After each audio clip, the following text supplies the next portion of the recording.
Hello everyone, कैसे आप सब। उम्मीद है आप सब बहुत अच्छे से होंगे। आप सभी का हमारे चैनल में बहुत बहुत स्वागत है। जैसे कि आप सभी को पता है कि आरआरबी एनटीपीसी का नोटिफिकेशन आ गया है और ग्रेजुएट लेवल का उसका जो है फॉर्म भराना शुरू हो गया है। तो आप सभी बहुत सारे लोगों का कमेंट था कि सर नोटिफिकेशन तो आ गया है, इसका सिलेबस का थोड़ा सा डिस्कशन कर दीजिए, सिलेबस थोड़ा सा समझा दीजिए। ठीक है, तो इस वीडियो के अंदर हम बेसिकली केवल सिलेबस को हम समझने की कोशिश करेंगे और देखेंगे कि किस तरह से आप उस सिलेबस को पढ़ सकते हैं, कौन कौन से इंपॉर्टेंट सिलेबस है जिसको आपको पहले ध्यान देना चाहिए। कुछ ऐसा चीज़ हम देखेंगे। चैनल में अगर पहली बार आया है तो हमारे चैनल को सब्सक्राइब जरूर कर लीजिए, वीडियो अच्छा लगे तो लाइक भी कर लीजिएगा, दोस्तों के साथ शेयर भी जरूर कर लीजिएगा। उम्मीद है आप सभी फॉर्म भरना शुरू कर दिए होंगे और फॉर्म भर भी लेंगे, ठीक है ना। तो उससे एक चीज़ मैं बता दूं कि फॉर्म भरने के लिए जो रेलवे का आरआरबी का जो गाइडलाइंस है उसको जरूर देखिएगा। हाँ, मैं आप सभी से जरूर बोलूँगा कि जो नोटिफिकेशन आया है ना, नोटिफिकेशन को एक बार आप अपने स्तर पे जरूर पढ़ लीजिएगा, ठीक है, फॉर्म को फिलअप करने से पहले। बाकी जैसे भी मेरे हिसाब से जो भी मुझे जब भी टाइम मिलेगा तो आप सभी के लिए सुविधा के अनुसार मैं कुछ कुछ वीडियो बना दिया करूँगा ताकि आपके फॉर्म भरने में मदद मिल सके। तो चलिए आज का इस वीडियो की शुरुआत करते हैं जिसमें हम देखेंगे कि आरआरबी एनटीपीसी के लिए क्या इंपॉर्टेंट सिलेबस होते हैं। ठीक है, चलिए शुरू करते हैं। तो सिलेबस में जाने से पहले मैं बता दूं कि सीबीटी 1 और सीबीटी 2 जो दोनों होता है, स्टेज 1 और स्टेज 2 दोनों जो होता है उसका सिलेबस जो है ना बिल्कुल सेम होता है। ठीक है, याद रखिएगा, सीबीटी 1 और सीबीटी 2 दोनों का सिलेबस में कोई भी डिफरेंस नहीं होता। डिफरेंस किस बात का होता है कि टाइम भी उतना ही रहता है, क्वेश्चन जो है, नंबर ऑफ क्वेश्चन जो है ज़्यादा हो जाते हैं। जैसे सीबीटी 1 अगर देखेंगे तो इसमें आपको समय जो है 90 मिनट का, 1.5 घंटे का समय मिलेगा। जो लोग क्या बोलते हैं पीडब्ल्यूबीडी कैंडिडेट रहते हैं, ठीक है ना, उनके लिए 120 मिनट का समय होता है। 30 मिनट उनको आधा घंटा का एक्स्ट्रा समय दिया जाता है, राइट। अब क्वेश्चन की अगर बात कर लें तो सीबीटी 1 में जो जनरल अवेयरनेस के 40 क्वेश्चन पूछे जाते हैं, मैथमेटिक्स के 30 क्वेश्चन पूछे जाते हैं और जनरल इंटेलिजेंस और कह लीजिए रीजनिंग का 30 प्रश्न पूछा जाता है। तो सीबीटी 1 में 90 मिनट का समय रहेगा और टोटल 100 क्वेश्चन आपसे पूछे जाएंगे। माइनस मार्किंग की बात की जाए तो 1/3 रहता है। देखिए, माइनस मार्किंग बहुत अधिक है, इसीलिए आप जब भी क्वेश्चन अटेम्प्ट करेंगे ना तो कोशिश करना है कि नेगेटिव हमको लेना ही नहीं है, जितना हमसे बने उतना ही बनाना है। इस बात को आप अच्छे से याद रखिएगा। अगर आप नेगेटिव मानना छोड़ देंगे तो मैं लिख के देता हूं कि अगर अच्छे से पढ़ेंगे, मॉक टेस्ट का अच्छे से प्रैक्टिस करेंगे और नेगेटिव बनाना छोड़ देंगे तो आपका एग्जाम कहीं ना कहीं निकल जाएगा, राइट। तो नेगेटिव मार्किंग से हमको बहुत ज़्यादा बचना है। तो हमने देखा क्या कि जो सीबीटी 1 होगा उसमें 90 मिनट का समय होगा, टोटल 100 क्वेश्चंस पूछे जाएंगे, ठीक है। जो हैंडीकैप होंगे या फिर पीडब्ल्यूबीडी वाले कैंडिडेट्स होते हैं उनको 120 मिनट का समय दिया जाता है। सीबीटी 2 में अगर जाएंगे तो सिलेबस तो बिल्कुल सेम रहेगा, यहाँ पे नंबर ऑफ क्वेश्चंस बढ़ जाएगा। देखिए, मैं सीबीटी 2 को आपको दिखाता हूँ कि उसमें क्या दिया है। ये हमारे पास सीबीटी 2 का है। सीबीटी 2 में देखिए क्या बोलते हैं, 90 मिनट का ही समय है, समय को उतना ही रखा गया है, लेकिन यहाँ पे नंबर ऑफ क्वेश्चंस देखेंगे तो 120 कर दिया गया है। 20 क्वेश्चन एक्स्ट्रा कर दिया गया है। वहां पे जो जनरल अवेयरनेस का जो 40 क्वेश्चन था यहाँ पे बढ़ा के 50 क्वेश्चन कर दिया गया, 10 क्वेश्चन जो है यहाँ पे इंक्रीज कर दिया गया है। मैथमेटिक्स का 30 क्वेश्चन था, यहाँ पे 5 क्वेश्चन और बढ़ा के 35 कर दिया गया है। रीजनिंग का वहां पे 30 क्वेश्चन था, यहाँ भी 5 बढ़ा के 35 कर दिया गया है। मतलब आपसे समय उतना ही दिया गया है, बस आपको 120 क्वेश्चंस बढ़ा दिया गया है, ठीक है। तो यहाँ पे आप इतना समझ में आएगा कि जो सीबीटी 1 है उसमें आपका अच्छा खासा समय मिल रहा था। मैं थोड़ा सा फिर से पीछे स्लाइड में ले जाता हूँ, आप यहाँ ध्यान से देखिएगा।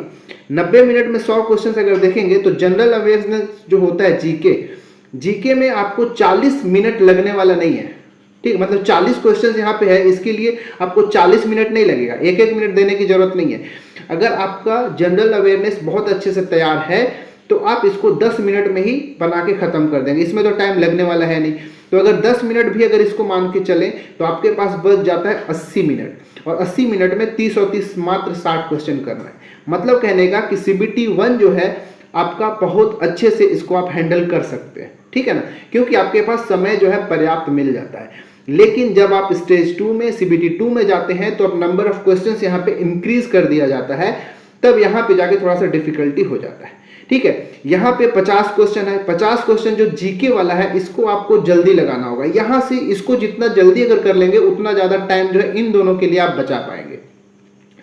तो CBT 1 जो होता है एक्चुअली में स्क्रीनिंग होता है, स्क्रीनिंग के लिए होता है, और CBT 2 जो है यहाँ स्कोरिंग हो जाता है, कर लीजिए यहाँ पे, ठीक है। अब CBT 1 में मतलब जितने भी आपके पास वैकेंसी है वो CBT 1 में जितने लोग, कितने लोग को CBT 2 के लिए बुलाया जाएगा, तो जितना वैकेंसी है तो फर्स्ट वाले क्वालिफाई करने का जितना वैकेंसी है उसका 15 गुना जो है आपको बुलाया जाएगा, उसके 15 गुना को CBT 2 के लिए बुलाया जाएगा।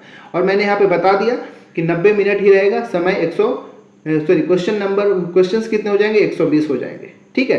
तो ये तो था कि समय कितना रहेगा और नंबर ऑफ क्वेश्चंस कितने रहेंगे।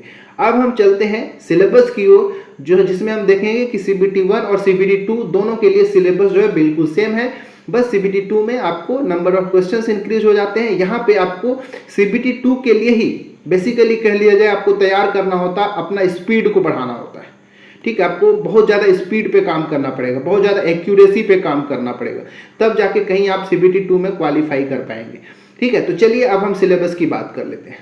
तो सिलेबस में हमको 3 ही चीज़ पढ़ना है, मैथ्स, रीजनिंग और GS, ठीक है। जो लोग CG वाले हैं, CGPSC और CG व्यापम की तैयारी अभी तक करते आ रहे थे, उन सबको बहुत अधिक पढ़ना होता था, उनको हिंदी भी पढ़ना होता था, इंग्लिश भी पढ़ना होता था, छत्तीसगढ़ी भी पढ़ना होता था, तो इन सभी को उनको छोड़ देना है, ठीक है। अगर CG व्यापम का अभी भी और तैयारी करना चाहें तो करें, कोई डाउट नहीं है, लेकिन इस एग्जाम के लिए आपको ये लिख के चलना है कि वो वाले पोर्शन को छोड़ना है और केवल मैथ्स, रीजनिंग और इंडियन GS पे ही फोकस करना है, ठीक है।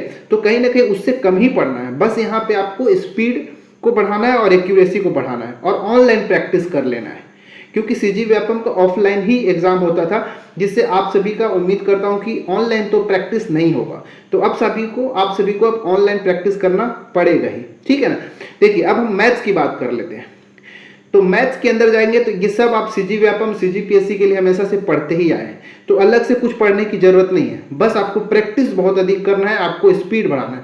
जैसे नंबर सिस्टम भी आप शुरू से पढ़ते आए होंगे, जो संख्या पद्धति है वो पढ़ते ही आए हैं, डेसिमल दशमलव पढ़ते हैं, भिन्न फ्रैक्शन पढ़ते हैं, LCM HCF तो कितना ही पढ़े होंगे, रेशियो प्रोपोर्शन भी पढ़े होंगे, परसेंटेज, मेंसुरेशन हो गया, time and work, time and distance, ये सब आपने पढ़ा हुआ है, सिंपल इंटरेस्ट, कंपाउंड इंटरेस्ट, ये सब पढ़ा हुआ है, प्रॉफिट एंड लॉस, अलजेब्रा वगैरह भी पढ़ा होगा, ज्योमेट्री, ट्रिग्नोमेट्री, स्टैटिस्टिक, ये सभी के सभी जो है आप सभी कहीं ना कहीं पढ़े होंगे। कुछ एक्स्ट्रा पोर्शन आ जाता है, जैसे स्टैटिस्टिक का आप CG व्यापम में क्वेश्चंस बहुत कम देखेंगे, ठीक है। ज्योमेट्री, ट्रिग्नोमेट्री रहता ही है, अलजेब्रा के भी क्वेश्चन जो है कभी कभी आते भी हैं तो बहुत ही लो लेवल के आते हैं। तो कहीं ना कहीं ये सारे जो टॉपिक्स हैं मैथ्स के, इन सब से आप वाकिफ हैं, इन सब का आपको पढ़ा हुआ है, तो ये सब में केवल और केवल आपको क्या करना है, अपना स्पीड को बढ़ाना है, ठीक है। बहुत अधिक मॉक टेस्ट लगाने की जरूरत है। मॉक टेस्ट मैं जब बोल रहा हूं तो याद रखिएगा, कभी भी मैं ऑनलाइन मॉक टेस्ट की बात कर रहा हूं, क्योंकि शुरुआत में मैं भी एग्जाम की शुरुआत करता था ना, तो ऑफलाइन मोड में ही मैं टेस्ट देता था और एग्जाम देने चला जाता था, जिसकी वजह से 2016 में जो निकला था वो मेंस में क्वालिफाई नहीं कर पाया था, ठीक है। उसके बाद मुझे कोई खास है मेरा जिसने मुझे सजेस्ट किया था कि ऑनलाइन टेस्ट लगाना है, तो उसको प्रैक्टिस करने के बाद ही कहीं ना कहीं मेरा एग्जाम निकला, ठीक है। तो ऑनलाइन मॉक टेस्ट आपको देना बहुत ही ज़्यादा इंपॉर्टेंट होगा, ये आपको जरूर ही देना है, क्योंकि इसी से आपका स्पीड बढ़ेगा और जितने लोग मॉक टेस्ट दे रहे होते हैं उन सब में आपको पता चलेगा कि आप कितना पानी में है, कितना आपका रैंक उन सब में बन रहा है, इसीलिए एक ऑनलाइन मॉक टेस्ट जरूर ले लीजिएगा। इसके बाद हम बात करते हैं जनरल इंटेलिजेंस एंड रीजनिंग की। इसमें देखेंगे तो ये भी कहीं ना कहीं आप सभी का पढ़ा हुआ है, कुछ भी एक्स्ट्रा पढ़ने की जरूरत नहीं है। मैं फिर से बता दूं, केवल और केवल आपको अपने स्पीड पे काम करना है। एनालिसिस हो गया, इसके बाद नंबर और अलजेब्रिक सीरीज के ऊपर भी क्वेश्चंस बहुत अधिक पूछे जाते हैं। कोडिंग डिकोडिंग का बहुत अच्छे से प्रैक्टिस करिएगा, ठीक है। कोडिंग डिकोडिंग के भी अच्छा खासा क्वेश्चन रहता है। मैथमेटिकल ऑपरेशंस वाला भी क्वेश्चंस रहते हैं, और कोशिश करूंगा इन सब का मैं वीडियो जो है सेपरेटली कुछ बनाऊंगा आपको, ताकि कि कैसे इन सारे क्वेश्चंस को फटाफट बनाया जाता है, ठीक है। मैं आपके लिए सेपरेट वीडियो सबके लिए लेकर आऊंगा जितना मुझे समय मिलेगा। सिमिलरिटी एंड डिफरेंसेस के ऊपर आते हैं, रिलेशनशिप जैसे ब्लड रिलेशन वगैरह के क्वेश्चंस आते हैं, एनालिटिकल रीजनिंग आता है, सिलोजिज्म के भी तो 3-4 क्वेश्चंस आपको देखने को मिलेंगे। जम्बलिंग हो गया, वेन डायग्राम वाला हो गया, पजल्स के भी क्वेश्चंस आते हैं। पजल्स जो है बहुत अच्छे से प्रैक्टिस करिएगा, इसमें बहुत हार्ड भी कई बार से पूछता है। डाटा सफिशिएंसी हो गया, स्टेटमेंट कंक्लूजन के क्वेश्चंस मिलते हैं, ठीक है। Decision making, maps, interpretation of graph, ये सारे जो है बनते। इसमें से लास्ट के जो कुछ टॉपिक हैं शायद आप CG व्यापम में नहीं देखे होंगे, बाकी अब ज्यादातर जो यहाँ पे रीजनिंग के क्वेश्चन जो है आपने जरूर देखा होगा, ठीक है। तो ये भी कुछ नहीं, ये सब आप पढ़े हैं शुरू से, आपको ज़्यादा नहीं कुछ करना है, आपको बस प्रैक्टिस करने की ज़रूरत है। इसके बाद आप जीएस वाले पोर्शन में चलेंगे, जनरल अवेयरनेस वाले में, तो ये सब के सब आपने कहीं ना कहीं सीजीपीएससी सीजी व्यापम की तैयारी करते समय पढ़ा ही होगा, कुछ भी एक्स्ट्रा चीज़ नहीं है। बाकी आप बल्कि जितना आप पढ़ते थे उससे ये सिलेबस जो है छोटा हो गया है, ठीक है। जैसे करंट अफेयर में चले जाइए, current events of national and international, मतलब नेशनल इंटरनेशनल करंट अफेयर की बात की गई, ये तो आप पढ़ते ही आए हैं, ठीक है। गेम्स एंड स्पोर्ट्स से क्वेश्चन जो है बहुत अधिक पूछे जाते हैं, ठीक है। तो जितने भी गेम्स लेटेस्ट में हुए रहते हैं, 1 साल 2 साल, हाँ एक चीज याद रखिएगा, जो करंट अफेयर जो है ना, ये साल भर 1.5 साल पहले के भी क्वेश्चन जो है यहाँ से बना दिया जाता है। कई बार तो 2-4 साल पुराना भी करंट अफेयर मिलेगा आपको। आर्ट एंड कल्चर पढ़ते आए आप, इसको आप अच्छे से पढ़ना है, ठीक है। सीजी का तो पढ़ना नहीं, केवल इंडियन वाला पढ़ना है, और इंडिया का तो आप पहले से पढ़ते आ रहे हैं। लिटरेचर, इंडियन लिटरेचर जो है पुस्तक हो गया, उसके लेखक हो गया, बहुत अधिक प्रश्न जो है पूछे जाते हैं। हर एक एग्जाम, हर एक शिफ्ट के एग्जाम में आप देखेंगे ना, तो यहाँ से क्वेश्चन तो मिलेंगे। जो मॉन्यूमेंट्स हैं और उसका प्लेस, कि ये इमारत कहाँ पे स्थित है, ऐसे प्रश्न पूछे जाते हैं। इसके बाद जनरल साइंस के क्वेश्चंस पूछेंगे, लाइफ साइंस के क्वेश्चंस पूछे जाते हैं, 10वीं लेवल के होते हैं। देखिए साइंस के क्वेश्चन अगर बनाना है ना, तो अगर आपके पास फुर्सत हो तो आप 6वीं से लेकर 10वीं तक का जो एनसीईआरटी की बुक है साइंस की, आप उसको पढ़ सकते हैं। नहीं तो जो लूसेंट का, मैं फिर से बता दूं, जो लूसेंट है उसका एकदम लेटेस्ट वाला जो वर्जन है, ठीक है, लेटेस्ट वर्जन ले लीजिएगा और उसमें साइंस को पूरा को रट जाइएगा। देखिए साइंस जो लूसेंट है, इसको आप हर दिन पढ़ना शुरू करिए, ठीक है। हर दिन पढ़िए, रिवीजन करिए, एग्जाम आते आते तक 2 से 3 बार उसको पढ़ लीजिए। अगर सोचेंगे कि एक बार पढ़ूं लूसेंट को और याद हो जाए, तो नहीं होता है, ठीक है। उसको 2-3 बार आपको एग्जाम से पहले खत्म करना ही पड़ेगा। हिस्ट्री में अगर चले जाए तो history of India, Indian history आ जाएगा। फ्रीडम स्ट्रगल वाला जो होगा, फ्रीडम फाइटिंग वाला पोर्शन, ये सब आप पढ़ते आए हैं, कुछ भी बड़ी बात नहीं है, ठीक है। इसके बाद physical, social and economics, geography of India. देखिए यहाँ पे थोड़ा सा आपको याद रखना है कि वर्ल्ड ज्योग्राफी भी यहाँ पे ऐड कर देता है, ठीक है। वर्ल्ड हिस्ट्री वाले क्वेश्चन को छोड़ दीजिए, वर्ल्ड ज्योग्राफी जो है आपसे पूछा जाता है, ठीक है। इस पे थोड़ा सा आपको एक्स्ट्रा पढ़ना पड़ेगा, और बहुत ज़्यादा सिलेबस ये नहीं, आप इसको जहाँ जहाँ से क्वेश्चंस पूछे जाते हैं वर्ल्ड ज्योग्राफी में, आप बस उस टॉपिक को करके चले जाएंगे तो आपका क्वेश्चन जो है बन जाएगा, ठीक है। और कैसा क्वेश्चन पूछता है, आप 2-4 ठो प्रीवियस ईयर के क्वेश्चंस का अगर वीडियो देखेंगे तो आप सभी को बहुत अच्छे से पता चल जाएगा। और मैं बहुत जल्द ही आप सभी के लिए प्रीवियस ईयर वाले क्वेश्चंस का सॉल्यूशन आप सभी के लिए लाना वाला हूं, तो आप सभी को बहुत अच्छा लगेगा। इसके बाद आगे चलते हैं, इंडियन पॉलिटी आप पढ़ते आए हैं, वहाँ से क्वेश्चंस बनते हैं। इसके बाद जनरल साइंस, साइंस का हो गया, साइंस एंड टेक, विज्ञान प्रौद्योगिकी से भी बनता है। स्पेस और न्यूक्लियर प्रोग्राम जो लेटेस्ट में हुए रहते हैं, ठीक है, कोई सा स्पेस क्राफ्ट बन गया, कोई मिसाइल्स वगैरह का वहाँ पे टेस्टिंग हो रहा है, तो ये सारी चीज़ों से पूछा जाता है। हाँ, एक इंपॉर्टेंट याद रखिएगा, यूएन जो है संयुक्त राष्ट्र, और उसके जितने भी इंपॉर्टेंट, और उसके अलावा जितने भी इंपॉर्टेंट वर्ल्ड ऑर्गेनाइजेशंस हैं, उन सब के बारे में पूछा जाता है कि उसकी स्थापना कहाँ कब हुआ था, हेड क्वार्टर कहाँ है, ऐसे क्वेश्चन जो है बनाए जाते हैं। इसके बाद एनवायरनमेंट से क्वेश्चंस भी कुछ पूछे जाते हैं। इसके बाद बेसिक्स ऑफ कंप्यूटर, कंप्यूटर्स तो भी आप बहुत कितना ही प्रैक्टिस किए होंगे, अब मुझे तो पता ही है, मैं खुद भी कंप्यूटर कितना अधिक आप सभी को पढ़ाया हूँ। इसके बाद कंप्यूटर में ही चले जाएंगे तो कॉमन एब्रीविएशन होते हैं, फुल फॉर्म वाला, ये सब पूछ लिया जाता है। इसके बाद transport system in India, Indian economic पूछा जाएगा। Famous personalities of India, Bharat के जो प्रमुख प्रसिद्ध व्यक्तित्व हैं उनके बारे में, विश्व के भी पूछे जाएंगे, ठीक है। इसके बाद फ्लैगशिप गवर्नमेंट प्रोग्राम, गवर्नमेंट के जितने भी प्रोग्राम्स चलते हैं, योजनाएं चलती हैं, ये सब भी आप पढ़ते हैं। Flora and fauna of India, ठीक है। इसके बाद important government and public sector organisation of India, ये सभी जो है आप सब पढ़ते ही आए हैं, ठीक है। तो ये सब पढ़िए, और कोई भी एक करंट अफेयर का मैगजीन फॉलो कर लीजिए, इसमें से जो भी करंट वाला पोर्शन है आपका कंप्लीट हो जाएगा। बाकी आप लूसेंट पढ़िए, लूसेंट आपके लिए बहुत ही फायदेमंद करेगा। और आप सबसे फिर से मैं बोलूँगा कि आप लोग कहीं ना कहीं से कोई भी एक ऑनलाइन मॉक टेस्ट जरूर ले लीजिएगा।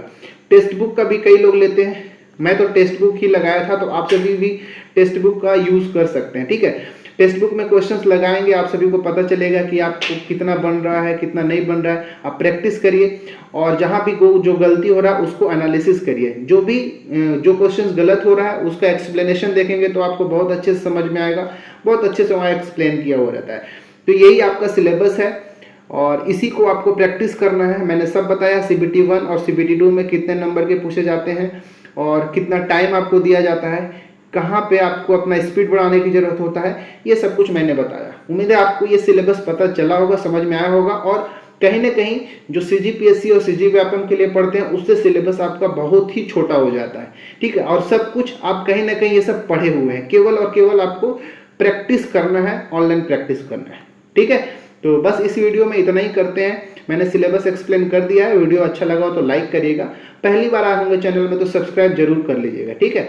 और फॉर्म जब भरेंगे तो थोड़ा सोच समझ के भरिएगा, कुछ भी गलती मत करिएगा, राइट। चलिए मिलते हैं किसी और वीडियो में, इसमें इतना ही, अभी के लिए इतना ही, धन्यवाद।